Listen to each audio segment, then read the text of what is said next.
পশ্চিমবঙ্গ মাদ্রাসা service commission আজ অর্থাৎ 20/12/2022 তারিখে এক পিস বিবৃতি রিলিজ করেছে, যেখানে মাদ্রাসা সার্ভিস কমিশন চাকরি সংক্রান্ত নিয়োগের বিষয়ে বিভিন্ন বিষয় উল্লেখ করেছেন।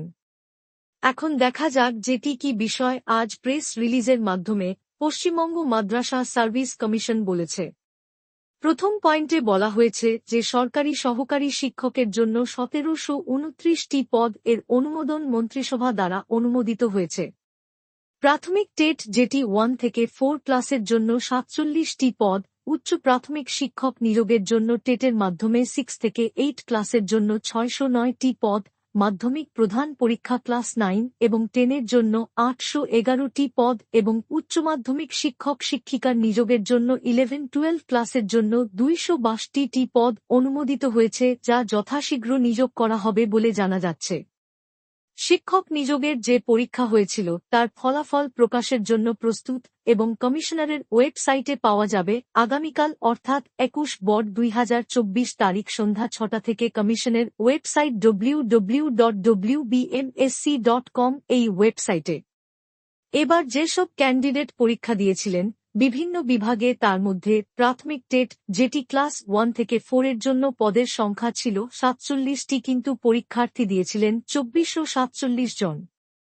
উচ্চ প্রাথমিক টেট যেটি ক্লাস 5 থেকে 8 পর্যন্ত নিয়োগ হয় তাতে 609টি অনুমোদিত পদের জন্য মোট পরীক্ষার্থী পরীক্ষা দিয়েছিলেন 6156 জন। মাধ্যমিক মেইন যেটি 9-10 ক্লাসের জন্য নিয়োগ হয় সেখানে পদের সংখ্যা ছিল 811টি, অনুমোদিত পদের জন্য 98,215 জন প্রার্থী পরীক্ষা দিয়েছিলেন। উচ্চ মাধ্যমিক মেইন পরীক্ষা 11-12 ক্লাসের নিয়োগের জন্য মোট পদ ছিল 262টি এবং পরীক্ষা দিয়েছিলেন 39,761 জন। 1740 জন পরীক্ষার্থী মেইন পরীক্ষায় যোগ্যভাবে পাশ করেছেন এবং ইন্টারভিউ এর জন্য তাদেরকে ডাকা হয়েছে।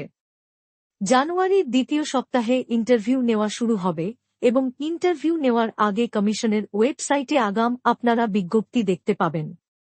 এছাড়াও সরকারি মাদ্রাসায় কর্মরত বিভিন্ন গ্রুপ ডি পদে নিয়োগের জন্য যেটি অনেক দিন ধরে পড়েছিল সেটির নিয়োগ প্রক্রিয়াও যথাযথভাবে এগিয়ে চলেছে।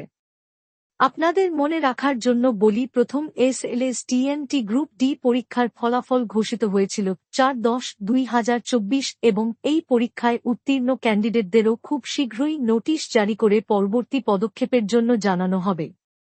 চাকরি সংক্রান্ত সকল খবর যথাসময়ে জানতে হলে আমাদের এই চ্যানেলটিকে সাবস্ক্রাইব করুন এবং বেল আইকনে ক্লিক করুন যাতে যথাযথ সময় আপনার কাছে নোটিফিকেশন যায়।